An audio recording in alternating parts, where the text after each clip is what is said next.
Hi hello ನಮಸ್ಕಾರ ಎಲ್ಲರಿಗೂ. Welcome back to ಅರಿಜಾನ್ ಯೂಟ್ಯೂಬ್ ಚಾನಲ್.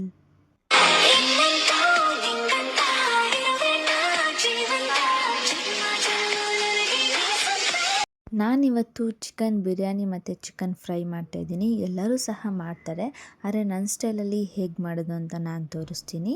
ಕುಕ್ಕರ್ಗೆ ನಾನು ಜಾಸ್ತಿ ಎಣ್ಣೆ ಹಾಕ್ಕೊಂಡಿದ್ದೀನಿ. ನೀವೆಷ್ಟು ಜಾಸ್ತಿ ಎಣ್ಣೆ ಹಾಕ್ಕೊತೀರಾ ಅಷ್ಟು ಚೆನ್ನಾಗಿ ಬಿರಿಯಾನಿ ಬರುತ್ತೆ. ನಾನು ಎಣ್ಣೆ ಹಾಕ್ಕೊಂಡಾದ್ಮೇಲೆ ಸ್ವಲ್ಪ ಬಿಸಿ ಆಗಲಿ, ಆಮೇಲೆ ಚಕ್ಕೆ, ಲವಂಗ, ಮರಾಠ ಮೊಗ್ಗು, ಸ್ಟಾರ್, ಏಲಕ್ಕಿ ಕಾಯಿ, ಆಮೇಲೆ ಎಲೆ ಕೂಡ ಬರುತ್ತಲ್ಲ ಅದನ್ನು ಹಾಕ್ಕೊಳ್ಳಿ. ಇಲ್ಲಿ ನಮ್ಮ ಮನೇಲಿ ಎಲೆ ಖಾಲಿಯಾಗಿದೆ, ಅದಕ್ಕೆ ನಾನು ಹಾಕ್ಕೊಂಡಿಲ್ಲ, ಸ್ಕಿಪ್ ಮಾಡಿದ್ದೀನಿ. ನೀವು ಎಲೆ ಹಾಕ್ಕೊಳ್ಳಿ, ಅದನ್ನೆಲ್ಲ ಚೆನ್ನಾಗಿ ಫ್ರೈ ಆಗಲಿ. ಇನ್ನು ನನ್ನ ಯೂಟ್ಯೂಬ್ ಚಾನಲ್ ಇನ್ನು ಯಾರೇ ಸಬ್ಸ್ಕ್ರೈಬ್ ಆಗಿಲ್ಲ ಅವರೆಲ್ಲ ಬೇಗ ಹೋಗಿ ಸಬ್ಸ್ಕ್ರೈಬ್ ಆಗಿ. ಹಾಗೆ ಹರಿಜಾನ್ ಯೂಟ್ಯೂಬ್ ಚಾನಲ್ನ ಸಬ್ಸ್ಕ್ರೈಬ್ ಮಾಡಿ ಪ್ಲೀಸ್. ನಿಮ್ಮ ಸಪೋರ್ಟ್ ನನಗೆ ತುಂಬ ಮುಖ್ಯ. ಹಾಗೆಯೇ ಫ್ರೈ ಆಗಿದ ತಕ್ಷಣವೇ ನಾವು ಈರುಳ್ಳಿನ ಉದ್ದುದಕ್ಕೆ ಕಟ್ ಮಾಡಿ ಇಟ್ಕೊಂಡಿರ್ತೀವಿ, ಅದಕ್ಕೆ ಎಣ್ಣೆಗೆ ಹಾಕಿ ಅದು ಎಷ್ಟು ಚೆನ್ನಾಗಿ ಫ್ರೈ ಆಗುತ್ತೋ ಈರುಳ್ಳಿ ಅಷ್ಟು ಚೆನ್ನಾಗಿರುತ್ತೆ. ಈ ಕಡೆ ಈರುಳ್ಳಿ ಎಲ್ಲ ಫ್ರೈ ಆಗೋಕ್ಕಿಂತ ಮುಂಚೆ ನಾವು ಜಾರಿಗೆ ಶುಂಠಿ, ಬೆಳ್ಳುಳ್ಳಿ, ಸಾಂಬಾರು ಸೊಪ್ಪು ಅದನ್ನೆಲ್ಲನೂ ಚೆನ್ನಾಗಿ ತೊಳ್ಕೊಂಡು ಜಾರಿಗೆ ಹಾಕ್ಕೊಂಡು ಚೆನ್ನಾಗಿ ಗ್ರೈಂಡ್ ಮಾಡಿ ಇಟ್ಕೊಳ್ಳೋಣ. ಈ ಕಡೆ ಈರುಳ್ಳಿ ಚೆನ್ನಾಗಿ ಬ್ರೌನ್ ಕಲರ್ ಆಗಿದೆ. ಬ್ರೌನ್ ಕಲರ್ ಆಗಿದ್ಮೇಲೆ ನಾವು ಟೊಮೊಟೊನ ಆ್ಯಡ್ ಮಾಡ್ಕೊಳ್ಳೋಣ. ಟೊಮೊಟೊನ ಆ್ಯಡ್ ಮಾಡಿದ್ಮೇಲೆ ಅದನ್ನು ಚೆನ್ನಾಗಿ ಹುರ್ಕೊಳ್ಳೋಣ. ಒಂದು 5 ಮಿನಿಟ್ಸ್ ಅದನ್ನು ಹುರ್ಕೊಳ್ಳಿ. ಚೆನ್ನಾಗಿ ಎಷ್ಟು ನಾವು ಬಿರಿಯಾನಿಗೆ ಹುರಿತೀವೋ ಅಷ್ಟು ತುಂಬ ಟೇಸ್ಟಿಯಾಗಿ ಬಿರಿಯಾನಿ ಬರುತ್ತೆ. ಇಲ್ಲ ಹುರಿದಲ್ಲೇ ಹಂಗಂಗೆ ಹಾಕ್ತೀವಿ ಅಂದರೆ ಟೇಸ್ಟ್ ಕೂಡ ಚೆನ್ನಾಗಿರಲ್ಲ. ಅದೆಲ್ಲ ಚೆನ್ನಾಗಿ ಹುರ್ಕೊಂಡಾದ್ಮೇಲೆ ನಾವು ಪೇಸ್ಟ್ ಮಾಡಿ ಇಟ್ಕೊಂಡಿರ್ತೀವಲ್ಲ, ಶುಂಠಿ, ಬೆಳ್ಳುಳ್ಳಿ, ಆಮೇಲೆ ಸಾಂಬಾರು ಸೊಪ್ಪು ಅದೆಲ್ಲ ಪೇಸ್ಟ್ ಮಾಡಿರ್ತೀವಲ್ಲ ಅದನ್ನು ಈಗ ಮಿಕ್ಸ್ ಮಾಡೋಣ. ಮಿಕ್ಸ್ ಮಾಡಾಗಿ ಅದು ಹಸಿ ವಾಸನೆ ಹೋಗೋವರೆಗೂ ನಾವು ಫ್ರೈ ಮಾಡಬೇಕು. ಚೆನ್ನಾಗಿ ಫ್ರೈ ಮಾಡಾದಮೇಲೆ ನಾವು ನೋಡಿ ಈ ಥರ ಕಲರ್ ಬರುತ್ತೆ. ಆಮೇಲೆ ನಾವು ಖಾರದ ಪುಡಿನ ಆ್ಯಡ್ ಮಾಡಬೇಕು. ನಾನು ಖಾರದ ಪುಡಿನ ಇಲ್ಲಿ 2 ಸ್ಪೂನ್ ಹಾಕ್ಕೊತಿದ್ದೀನಿ. ನಿಮಗೆ ಖಾರ ಬೇಕು ಅಂದರೆ ಇನ್ನೊಂದು ಸ್ಪೂನ್ ಹಾಕ್ಕೊಳ್ಳಿ. ನಮ್ಮ ಶೈನಿ ತಿನ್ನೋದ್ರಿಂದ ನಾನು 2 ಸ್ಪೂನ್ ಅಷ್ಟೇ ಹಾಕ್ಕೊತಿರೋದು. ಆಮೇಲೆ ಅಂಗಡಿಲಿ ಬಿರಿಯಾನಿ ಮಸಾಲ ಅಂತ ಸಿಗುತ್ತಲ್ಲ ಅದನ್ನು ಹಾಕ್ಕೊಂಡು ಚೆನ್ನಾಗಿ ಫ್ರೈ ಮಾಡ್ಕೋಬೇಕು. ಆಮೇಲೆ ಚಿಕನ್ ತೊಳೆದಿಟ್ಟಿರೋದನ್ನ ಆ್ಯಡ್ ಮಾಡಿಕೊಂಡು ಮೊಸರನ್ನ ನಾನು ಮನೆಯಲ್ಲೇ ಮಾಡಿಟ್ಕೊಂಡಿರೋ ಮೊಸರನ್ನ ಹಾಕ್ಕೊತಿದ್ದೀನಿ. ಅದನ್ನು ಒಂದು 5 ಮಿನಿಟ್ಸ್ ಚೆನ್ನಾಗಿ ಮಿಕ್ಸ್ ಮಾಡ್ಕೊಳ್ಳಿ.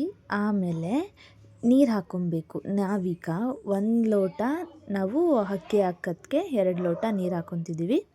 ನೀರೆಲ್ಲ ಆ್ಯಡ್ ಮಾಡಾದಮೇಲೆ ಚೆನ್ನಾಗಿ ಮಿಕ್ಸ್ ಮಾಡ್ಕೊಳ್ಳಿ. ಯಾಕೆ ಅಂದರೆ ನಾವು ಖಾರದ ಪುಡಿ ಎಲ್ಲನೂ ಹಾಕಿರ್ತೀವಲ್ಲ ಅದೆಲ್ಲ ಚೆನ್ನಾಗಿ ನೀರು ಜೊತೆ ಚೆನ್ನಾಗಿ ಮಿಕ್ಸ್ ಆಗಬೇಕು. ನಾವು ಖಾರದ ಪುಡಿ ಎಲ್ಲ ಹಾಕಿರ್ತೀವಲ್ಲ ಅದೆಲ್ಲ ಚೆನ್ನಾಗಿ ಮಿಕ್ಸ್ ಆದಾದಮೇಲೆ ರುಚಿಗೆ ತಕ್ಕಷ್ಟು ಉಪ್ಪು ಹಾಕ್ಕೊಳ್ಳಿ.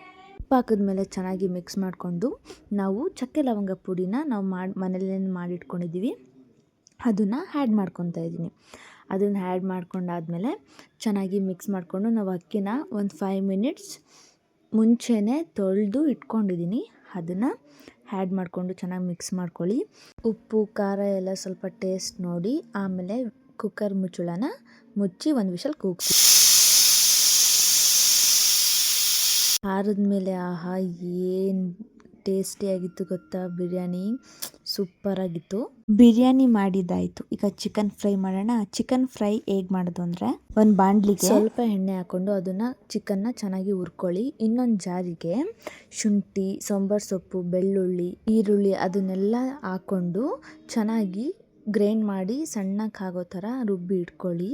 ಈ ಕಡೆ ಸ್ವಲ್ಪ ಅದನ್ನು ಉದ್ದಿಟ್ಕೊಂಡಿರ್ತೀವಲ್ಲ ಚಿಕನ್ನ ಅದಕ್ಕೆ ಉಪ್ಪನ್ನ ಆ್ಯಡ್ ಮಾಡಿಕೊಂಡು ಸ್ವಲ್ಪ ಹುರಿರಿ. ಖಾರ ಮಾಡಿ ಇಟ್ಕೊಂಡಿರ್ತೀವಲ್ಲ ಅದನ್ನು ಆ್ಯಡ್ ಮಾಡಿ. ಆ್ಯಡ್ ಮಾಡಿಕೊಂಡು ನಿಮಗೆ ಎಷ್ಟು ಬೇಕೋ ಅಷ್ಟು ನೀರು ಹಾಕ್ಕೊಂಡು ಚೆನ್ನಾಗಿ ಕುದಿಯೋಕ್ಕೆ ಬಿಡಿ. ಕುದ್ದಾದ್ಮೇಲೆ ಚಿಕನ್ ಎಲ್ಲ ಬೆಂದಿರುತ್ತೆ. ಲಾಸ್ಟಿಗೆ ಸ್ವಲ್ಪ ಚಕ್ಕೆ ಪುಡಿನ ಹಾಕ್ಕೊಂಡು ಮಿಕ್ಸ್ ಮಾಡ್ಕೊಳ್ಳಿ. ಅಷ್ಟೊತ್ತಿಗೆ ಚಿಕನ್ ಎಲ್ಲ ಬೆಂದಿರುತ್ತಲ್ಲ, ಬಿಸಿ ಬಿರಿಯಾನಿ ಜೊತೆ ಚಿಕನ್ ಫ್ರೈ ಹಾಕ್ಕೊಂಡು ತಿಂತಾಯಿದ್ರೆ ಒನ್ಸ್ ಮೋರ್ ಅನ್ನಬೇಕು. ನೀವು ಈ ರೆಸಿಪಿನ ಒಂದ್ಸಲ ಟ್ರೈ ಮಾಡಿ. ಹಾಗೆ ಹೇಗಿತ್ತು ಅಂತ ಕಮೆಂಟ್ ಮಾಡಿ. Thank you, love you all. ಈ ಜನುಮವೇ ಆಹ ದೊರಕಿದೆ ರುಚಿ ಸವಿಯಲು.